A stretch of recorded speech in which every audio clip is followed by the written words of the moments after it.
Assalamualaikum warahmatullahi wabarakatuh. Selamat malam. Materi kita hari ini yaitu sinkronisasi lanjutan yang masih ada hubungannya sama sinkronisasi 1 yang saya share 2 pekan yang lalu. Nah, sebelum kita melanjutkan ke sinkronisasi 2, perlu saya menjelaskan mengenai sinkronisasi 1 dulu karena ada hubungannya untuk menyelesaikan kasus di sinkronisasi 2. Nah, ini adalah slide sinkronisasi 1. Kita mulai. Jadi, sinkronisasi 1, sinkronisasi itu adalah penyelesaian dari beberapa masalah yang terjadi ketika prosesor itu bingung menentukan mana job yang harus diprioritaskan lebih dulu atau mana job yang lebih kecil, kemudian dia yang harus dikerjakan dulu, kemudian mana yang lebih penting, yang harus diselesaikan lebih dulu. Nah, biasanya kalau prosesornya agak bingung menentukan itu, nah itulah yang kita sebut sebagai race condition. Jadi race condition itu adalah banyaknya job yang sama-sama saling mengakui bahwa saya yang diprioritaskan lebih dulu. Nah, kalau misalnya Anda lihat gambar di sini, jadi kalau Anda lihat kan di sini ada, contohnya ada satu job, kemudian ada job yang kedua. Nah, masing-masing job ini nanti akan melewati prosesor, kemudian dia akan bilang, ini punyaku, bukan, ini punyaku. Nah, seperti itu yang kita sebut sebagai race condition. Jadi race condition itu adalah perebutan pelayanan oleh pekerjaan dan kegiatan pada prosesor. Karena prosesornya bingung dan tidak tahu, disebabkan karena prosesor tidak kenal mana sih job yang harus diprioritaskan lebih dulu. Nah, yang menyebabkan race condition itu biasanya ada dua, yaitu internal dan eksternal. Kalau untuk internal itu biasanya terjadi pada software atau aplikasi. Jadi, alasan yang pertama adalah di sini sama-sama, jadi prioritasnya sama-sama, jadi sehingga job butuh prioritas yang lebih dulu. Kemudian setiap pekerjaan itu perlu jalan lebih dulu atau pekerjaan terkandung error di dalamnya, misalnya kayak debug. Nah, untuk eksternal terjadi untuk hardware. Jadi contohnya hardware detection. Biasanya hardware detection ini terjadi ketika sistem operasi tidak sesuai atau jumlah bit pada sistem operasi itu tidak sesuai dengan hardware yang harus kita install atau kita pasang di komputer. Dan kemudian ada hardware yang running on job. Jadi hardware-nya lagi dipakai sama job yang sedang jalan, sehingga jika ada job yang baru, biasanya dia harus menunggu ketika hardware yang terpakai tadi selesai. Nah, sinkronisasi penyelesaian untuk menyelesaikan race condition itu biasanya dibagi menjadi independent dan cooperating. Nah, di sini saya lanjut ya, ini kan hanya teori saja. Jadi kalau independen itu biasanya antar proses tidak saling kenal dan tidak saling mempengaruhi. Kalau kita lihat dari listing atau kode program seperti ini. Nah, di sini adalah contoh aplikasi atau program yang tidak saling kenal. Jadi mereka prosedur global sama variabel globalnya itu tidak saling kenal karena mereka punya variabel masing-masing. Jadi contoh kalau Anda lihat di sini kan variabelnya dia tentukan. Jadi di variabel global itu variabel X-nya itu ditentukan bahwa tipenya adalah integer. Nah, kalau dia sudah bikin variabel global seperti ini, seharusnya kan di prosedur itu tidak perlu bikin variabel lagi. Karena apapun yang ada di variabel global ini, jadi nilai variabel global itu lebih tinggi kedudukannya dibandingkan variabel lokal untuk masing-masing prosedur. Jadi kalau sudah ada di sini, sudah kita kenalkan di variabel global, seharusnya tidak perlu kita kenalkan di masing-masing prosedur. Nah, jadi ketika kita jalankan programnya, jadi ini adalah begin sampai end, ini adalah menu utama. Jadi yang harus dieksekusi ketika kita mau menampilkan layar output. Nah, ketika kita jalankan programnya, biasanya di layar outputnya itu akan tampil. Jadi, pertama, X-nya itu nilainya adalah 75. Kemudian write line, jadi write line ini adalah cetak nilai X. Jadi cetak nilai X, maka yang tampil adalah 75. Sesuai X yang pertama. Kemudian setelah cetak nilai 75, panggil prosedur 1. Nah, prosedur 1 kan ini. Nah, prosedur satunya seharusnya nilainya kan adalah 100. Nah, cuma karena di atas ini sudah ada variabel global, kemudian dia bikin variabel lokalnya, jadi variabelnya dia, sehingga yang seharusnya tampilnya 100, maka akan tetap tampil 75. Kenapa? Karena yang saya bilang tadi, prosesornya tidak saling kenal. Jadi untuk masing-masing prosedur, itu tidak saling kenal dengan variabel global yang di atas. Karena kan kedudukannya global itu lebih prioritas. Jadi ketika sudah ada variabel global, harusnya yang variabel yang masing-masing dalam prosedur ini sudah tidak terlalu berarti. Karena yang global itu lebih tinggi kedudukannya. Jadi ketika nilai X-nya sudah 75, ya sudah akan tetap 75. Karena masing-masing di sini kan ada variabelnya juga. Nah, ini untuk yang bahasa VB. Kalau misalnya Anda biasa belajar VB atau Pascal. Nah, jadi tapi basicnya sama-sama bahasa C. Nah, ini untuk bahasa C, nilainya sama, cuma variabelnya saja atau penulisan rumusnya saja yang agak berbeda. Penulisan perintah untuk tampilkan saja printf. Jadi nilai X-nya integer X, kemudian X-nya adalah 100, yang di prosedur 2 nilainya adalah 50. Jadi ketika jalankan menu utama, maka yang tampil tetap nilainya 75. Nah, ini adalah yang independen. Jadi masing-masing tidak saling kenal atau berdiri sendiri.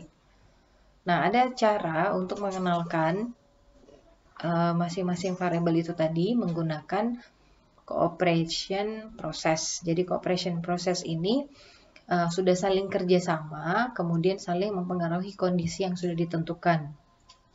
Nah, biasanya keuntungannya adalah efisiensi, karena tepat menghasilkan nilai yang kita mau, cuma akses programnya lambat, karena dia harus ngecek masing-masing prosedur. Nah, di sini saya sudah buat. Nah, di sini contohnya,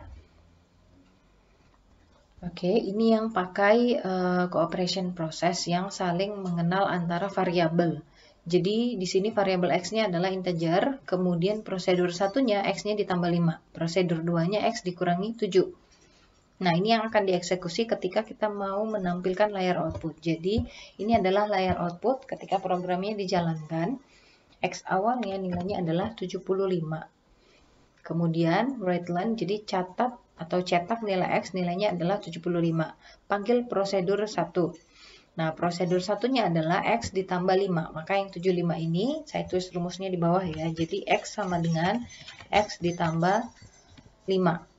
Nah, nilai pertama kita adalah 75. Berarti X kita di sini itu adalah 75. Jadi kan setelah dia cetak X-nya sama dengan 75, baru kemudian panggil prosedur 1. Prosedur satunya X-nya ditambah 5. Jadi X yang awalnya itu adalah 75, kemudian panggil prosedur 1, ditambah 5, hasilnya adalah 80. Maka ini diganti menjadi 80. Jadi 75-nya ini sudah berubah, karena yang nilai X tadi ditambahkan sama 5, 80. Oke, kemudian ini nilai X yang baru 80. Nah, setelah panggil prosedur 1, kemudian cetak nilai X-nya 80, kemudian panggil prosedur 2. Nah, di prosedur 2-nya X-nya dikurangi 7. Jadi X dikurangi 7. Nah, maka hasilnya adalah nilai X kita yang terakhir tadi kan adalah 80. Jadi nilai X kita sekarang adalah 80. Maka di sini 80 dikurangi 7, hasilnya adalah 73. Nah, jadi sekarang nilai X kita berubah menjadi 73. Nah, jadi nilai X kita yang terakhir setelah menjalankan prosedur 2, maka nilainya berubah menjadi 73. Makanya di sini,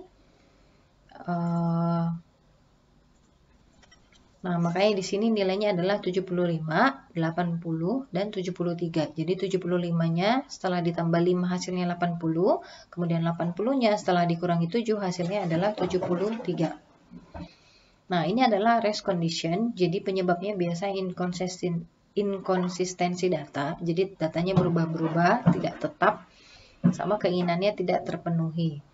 Nah, yang lainnya Anda bisa baca ya. Nah, di sini untuk critical selection, jadi penyelesaian dengan sinkronisasi biasanya diselesaikan dengan mutual exclusion. Contohnya ada algoritma Dekker dan algoritma Peterson. Nah, ini adalah algoritma Dekker ketika ada yang busy waiting. Contohnya ini kayak menyelesaikan metode round robin yang ketika ketika jobnya belum selesai nanti akan dikerjakan berikutnya. Setelah semua job selesai nanti akan diulangi, jadi busy waiting. Ada juga yang algoritma Peterson. Nah, kalau yang algoritma Peterson ini biasanya pakai array. Nah, contoh programnya itu di sini. Jadi ini ada contoh perulangan. Jadi ada menggunakan perintah repeat. Kalau misalnya yang biasa Anda tahu kan ada yang pakai for, do while, until. Nah, seperti itu.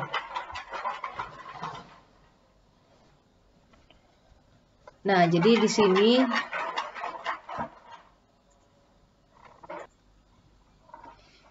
jadi di sini ada bahasa pemrograman menggunakan algoritma Peterson. Di sini ada repeat. Jadi repeat di pertama kan kita mulai dari menu utamanya dulu yang akan dieksekusi untuk menampilkan layar output. Jadi kita lihat dari sini. Pertama X-nya adalah 2, maka kita cetak X sama dengan 2. Nah, sesuai sini ya. Kemudian variabel yang keduanya, karena di sini ada 2 pengenalan variabel, yaitu X dan posisi. Jadi pertama kita cetak X-nya sama dengan 2, kemudian posisinya sama dengan 0. Maka kita tulis di layar outputnya posisi pertamanya itu adalah 0. Nah, kemudian di sini repeat. Jadi repeat itu adalah mulai melakukan perulangan sampai jadi repeat ini yang akan diulang terus, nanti berhenti until ketika X-nya sudah sampai 20. Nah, di sini X kita masih 2, jadi nanti akan mengulang terus, nanti berhenti ketika X yang di sini sudah berubah menjadi 20. Oke, kita mulai ya. Jadi X-nya pertama nilainya adalah 2, kemudian posisinya adalah 0. Pertama, kita masuk prosedur 1. Nah, di sini prosedur satunya itu baru kita jalankan ketika diuji dulu apakah nilainya bernilai benar. Di sini pengujiannya adalah jika posisinya 0, nah sekarang kita lihat apakah posisi kita di output adalah 0. Jika iya, maka maka X-nya ditambah 3. Maka jalankan rumusnya jadi X ditambah 3. Nah, di sini nilai X kita itu adalah 2. Jadi kita masukkan di sini nilainya. Jadi 2X yang tadi itu kemudian dijumlahkan sama prosedur 1. Jadi 2 ditambah 3. Maka hasilnya adalah 5. Ini kita coret. Oke, berarti X kita yang baru itu adalah 5 setelah dijumlahkan sama 3. Lanjut, setelah kita lakukan prosedur 1, masuk ke prosedur 2. Prosedur 2-nya kita lihat, diuji dulu. Jika posisinya sama dengan 1, kita cek di sini posisi kita masih 0. Berarti prosedur 2 belum bisa kita lewatin, belum bisa kita kerjakan karena di sini posisi kita masih 0. Berarti prosedur 2-nya kita lewatin, kita skip. Lanjut, kita uji, jika X-nya sudah lebih besar dari 15, maka posisinya berubah menjadi 1. Nah, di sini X kita masih 5, berarti kan belum besar dari 15. Maka posisinya belum bisa diubah menjadi 1. Lakukan perulangan sampai nilai X-nya 20. Nah, di sini masih 5, berarti belum. Mengulang lagi, mulai lagi ke prosedur 1. Prosedur 1-nya X ditambah 3. Jadi, masukkan nilai X yang baru 5. 5 ditambah 3, hasilnya adalah 8. Nah, 5-nya kita coret, ganti dengan angka 8 setelah dijumlahkan ya. Lanjut ya, belum sampai 15, lakukan lagi prosedur 1. Nilai X yang baru adalah 8, 8 tambah 3 hasilnya adalah 11. Oke, 8-nya kita coret. Lanjut, 11-nya masih lebih kecil dari 15. Lanjut prosedur 1. Jadi 11 ditambah 3 hasilnya adalah 14. 11-nya kita coret. Oke. Nah, 11-nya kita coret. Kemudian X yang terakhir yaitu 14. Jadi 14 ditambah 3 hasilnya adalah 17. Ini kita coret. Maka nilai X kita yang baru adalah 17. Nah, sekarang kita uji. Apakah 17 lebih besar dari 15? Iya. Karena lebih besar, maka posisinya sama dengan 1. Jadi 0-nya kemudian berganti menjadi 1. Jadi posisi kita sekarang sudah menjadi 1 karena X-nya itu sudah lebih besar dari 15. Kemudian lakukan perulangan sampai berhenti ketika X-nya sama dengan 20. Nah, X kita masih 17, berarti akan ngulang terus. Balik lagi ke prosedur 1. Prosedur 1 jika posisinya 0. Nah, kita cek posisi kita sekarang sudah berubah menjadi 1. Maka prosedur satunya kita skip, jadi kita lewatin. Karena pengujiannya sudah tidak sesuai. Lanjut ke prosedur 2. Prosedur 2, jika posisinya sama dengan 1, nah ini kita cek posisinya sudah sama dengan 1, maka X-nya ditambah 1. Maka nilai X yang tadi 17, ini kan berubah menjadi rumusnya sesuai prosedur 2, jadi X-nya ditambah 1. Nah, nilai kita yang terakhir X-nya itu adalah 17, kita masukkan di sini sesuai perintahnya prosedur 2. Jadi 17 ditambah 1 hasilnya adalah 18. Nah, kemudian nilai X kita berubah menjadi 18. Setelah nilai X yang tadi 17 ditambah 1 berubah menjadi 18. Nah, 17-nya ini kita coret. Oke, sekarang lanjut. 18-nya itu belum sampai dengan 20. Belum sama dengan 20, berarti lanjut prosedur 2. Jadi nilai 18 tadi, kemudian kita jumlahkan 1. Nah, jadi 18 ditambah 1, nilai X kita berubah menjadi 19. Oke, nah 19 belum sama dengan 20, maka selesaikan lagi. 19 ditambah 1, maka nilainya berubah menjadi 20. 19-nya kita coret. Nah, sekarang kita cek nilai X kita sekarang 20. Nah, nanti lakukan perulangan ketika X-nya sudah sampai dengan 20 atau sudah sama dengan 20. Maka inilah yang terjadi di layar output kita. Jadi X yang awalnya 2, kemudian dilakukan pengujian sesuai prosedur, maka X-nya berubah menjadi 20 dan posisi terakhirnya berubah menjadi 1. Nah, ini penyelesaian menggunakan metode algoritma Decker. Nah, kita selesaikan dengan algoritma Peterson dengan penggunaan variabel array. Penyelesaiannya hampir sama. Nah, ini adalah algoritma Peterson. Yang kita eksekusi itu adalah sama ya. Jadi di sini outputnya kita mulai dari X-nya sama dengan 2. Kemudian posisi 1. Kita catat dulu. Posisi satunya itu bernilai true. Kemudian posisi 2-nya nilainya adalah false. Jadi sesuai yang ada di sini. Oke. Ada 3 variabel ya. Jadi variabel X yang nilainya integer, kemudian ada posisi sesuai array. Jadi berapa posisinya itu nanti tergantung dari pengujiannya. Nah, kalau di sini ada 2 posisi. Jadi posisi 1 pertama nilainya adalah true, kemudian posisi 2 nilainya adalah false. Lakukan perulangan dimulai dari prosedur 1, 2 sampai nilai X-nya berubah menjadi 20.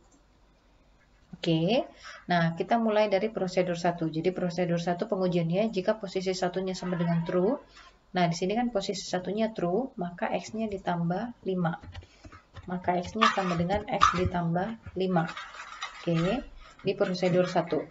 Nah, di sini nilainya adalah 2. Maka nilai 2 di sini kita masukkan di sini. Jadi 2 ditambah 5, nilai X-nya berubah menjadi 7. Oke, ini kita coret.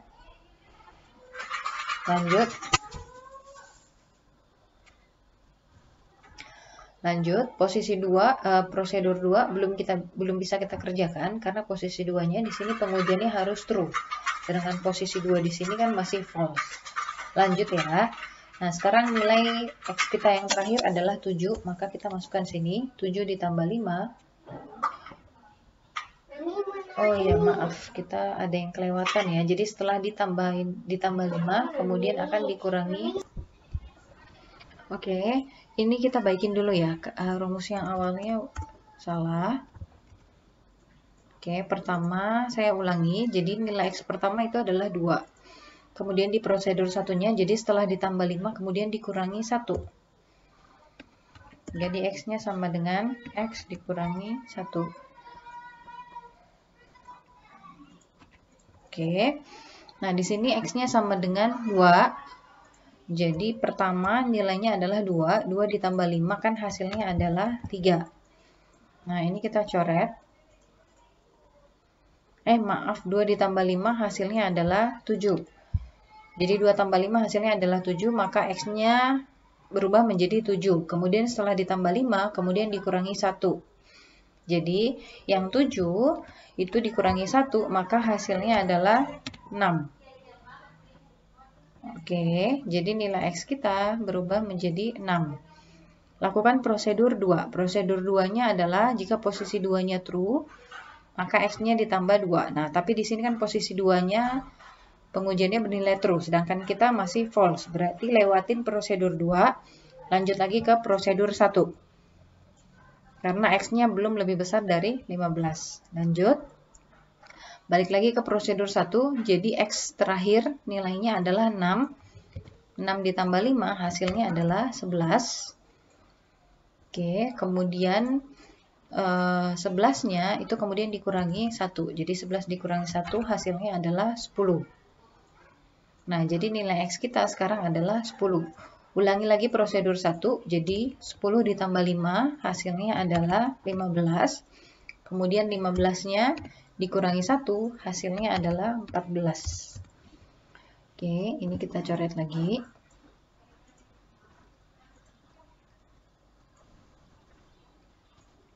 Oke, nilai X kita berubah menjadi 14. Nah, 14 itu belum lebih besar dari 15, maka ulangi lagi prosedur 1. 14 ditambah 5 hasilnya adalah 19. 19-nya dikurangi 1, maka 19 dikurangi 1, maka hasilnya adalah 18. Maka nilai X kita yang baru itu adalah 18. Oke. Nah, sekarang nilai X kita adalah 18. Apakah 18 lebih besar dari 15? Iya. Jika lebih besar dari 15, maka posisi satunya berubah menjadi false, kemudian posisi 2-nya berubah menjadi true. Oke, lanjut. Nah, sekarang ulangi prosedur 1. Prosedur 1-nya apakah posisinya true? Jika posisi satunya sama dengan true, berarti kan di sini udah berubah menjadi false. Kita tidak bisa lakukan prosedur 1, maka kita lewatin ke prosedur 2. Prosedur 2 pengujiannya jika posisi 2-nya sama dengan true. Nah, di sini posisi 2-nya sama dengan true, maka rumus yang harus kita kerjakan adalah X-nya ditambah 2. Nah, di sini X kita yang terakhir itu adalah 18. Maka 18 ditambah 2 hasilnya adalah 20. Nah, jadi nilai X kita yang baru itu sekarang adalah 20 setelah dilakukan prosedur 2. Maka 20-nya nanti akan selesai ketika X-nya sudah nilai 20. Nah, di sini kita lihat nilainya sudah sama dengan 20. Maka selesai perulangannya. Jadi, output yang tampil itu adalah X sama dengan 20. Kemudian posisi satunya berubah menjadi false dan posisi 2-nya menjadi true. Nah, ini untuk yang algoritma Dekker. Nah, ada lagi penyelesaian untuk hardware. Jadi ini tadi diselesaikan dengan software, dengan sinkronisasi untuk software. Nah, ada juga untuk yang hardware-nya. Nah, untuk yang hardware-nya Anda bisa selesaikan dengan algoritma Peterson. Nah, Peterson caranya sama. Anda bisa coba untuk latihan, jadi variabelnya sama ya. Nah, ini untuk yang hardware. Nah, hardware-nya itu dilakukan dengan semaphore case. Nah, semaphore case tuh contohnya sama, jadi cara kerjanya sama. Jadi untuk variabel X ada tiga variabel yang harus digunakan, yaitu variabel X, weight, sama signal. Prosedur satunya itu jika weight-nya sama dengan 0 dan signalnya sama dengan 0, jadi yang diuji ada 2. Makanya pakai perintah N. Jika weight-nya 0 dan signalnya 0, maka lakukan perhitungan X dikurangi 3. Nah, ini untuk prosedur 2. Dan yang dijalankan adalah ini. Jadi pertama di layar outputnya catat nilainya, X-nya sama dengan 20, kemudian weight-nya 0, signalnya 0. Lakukan perulangan sampai X-nya lebih kecil dari 4, kemudian signal yang 0 tadi berubah menjadi 1. Nanti berhenti perulangannya ketika X-nya bernilai 1. Nah, ini adalah tugas yang harus Anda kerjakan. Tampilkan layar outputnya, jadi nanti Anda tulis hasil outputnya seperti ini saja, kemudian langkah-langkahnya, jadi dari nilai X yang berubah, tahapan perubahannya, jadi yang kayak ini kan misalnya dari 2 dulu, kemudian berubah menjadi 7 dan seterusnya. Nah, ini yang harus Anda kerjakan. Ini sebagai latihannya nanti Anda kerjakan untuk yang Semaphore-Case. Kemudian yang Anda catat hanya outputnya saja. Jadi outputnya nilai X-nya itu berapa, weight-nya berapa, signalnya berupa berapa, dan hasil perubahannya apa. Sampai dapat nilai yang terakhir. Baik, itu saja yang bisa saya jelaskan mengenai sinkronisasi 1. Kemudian kita akan lanjut ke sinkronisasi 2. Terima kasih. Assalamualaikum warahmatullahi wabarakatuh.